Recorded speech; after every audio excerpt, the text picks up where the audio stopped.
Easy ప్రాసెస్లో చేపల పులుసు ఎలా తయారు చేసుకోవాలో చూద్దాం. 1 కేజీ ఫిష్ని తీసుకున్నాను. దాన్ని నీట్గా కడిగి స్లైసెస్ చేసుకున్నాను. అందులో ఫస్ట్గా పసుపు వేసుకున్నాను. తర్వాత కారం ఎక్కువ వేసుకోండి, మంచి ఫ్లేవర్ అండ్ మంచి టేస్ట్ వస్తుంది. దానిలోకి కళ్ళు ఉప్పు వేయండి, ముక్కకు బాగా ఉప్పు అనేది పడుతుంది.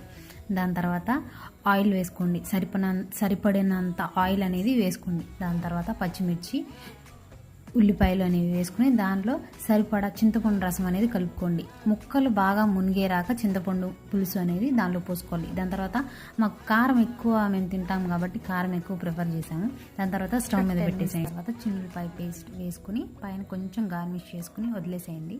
అలా 20 మినిట్స్ తర్వాత మనం దించుకుంటే మన ఎమ్మీ చేపల పులుసు రెడీ. అలానే మనం ఇందులో వంకాయ కానీ కొంచెం ఫ్లేవర్స్ కలుపుకుంటే కొంచెం నెల్లూరు స్టైల్లో వచ్చిద్ది. కొంచెం ట్రై చేయండి.